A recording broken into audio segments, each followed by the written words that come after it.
حضرت مولا کائنات حضرت علی المرتضیٰ رضی اللہ تعالی عنہ، آپ کے بارے میں فرمایا گیا کہ اے علی، اگر کوئی بندہ ہے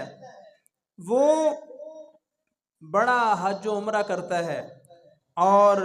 بڑی نمازیں پڑھتا ہے، بڑی عبادت کرتا ہے، عبادت ریاضت میں اس کی کوئی کمی نہیں ہے، لیکن اے علی وہ تم سے اگر بغض رکھتا ہے تو وہ جنت میں تو کیا، جنت کی خوشبو بھی نہیں پا سکے گا، وہ جنت کی خوشبو تک بھی نہیں پہنچ پائے گا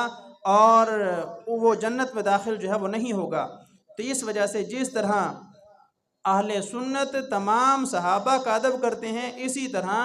اہل بیت کا ادب بھی ضروری ہے۔ اور اہل بیت کے متعلق حضرت امام شافعی رحمۃ اللہ علیہ نے فرمایا، یا آل بیتی رسول اللہ حبکم، اے حضور کے گھر والوں تمہاری محبت، فرض من اللہ فی القرآن انزلہ، اللہ نے جو قرآن نازل فرمایا ہے اس میں تمہاری محبت کو بھی فرض کر کے نازل فرمایا ہے۔ قل لا اسألکم علیہ اجرا الا المودۃ فی القربى، اللہ رب العزت نے قرآن مجید میں اہل بیت اور حضور کے قرابت داروں کے ساتھ مودت کا حکم دیا۔ تو امام شافعی فرماتے ہیں کہ اللہ نے جو قرآن نازل فرمایا ہے اس میں اہل بیت کی محبت فرض ہے۔ اور مزید فرماتے ہیں، یکفیکم من عظیم الفخر انکم، تمہاری عظمت کے لیے اتنا ہی کافی ہے کہ بے شک تمہاری وہ ذات ہے من لم یصلی علیکم لا صلاۃ لہ،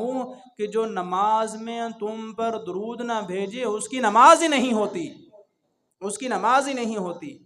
تو اہل بیت کے ساتھ محبت اور مودت یہ نہایت ضروری ہے۔ نماز میں ہم پڑھتے ہیں نا کہ ہم حضور پر بھی درود بھیجتے ہیں اور حضور کی آل پر بھی درود بھیجتے ہیں، اللہم صلی علی محمد وعلی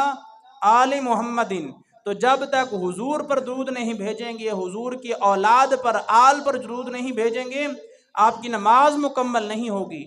تو نماز مکمل تبھی ہوتی ہے جب اہل بیت کی محبت میں سرشار ہو کر اہل بیت پر بھی درود بھیجا جائے۔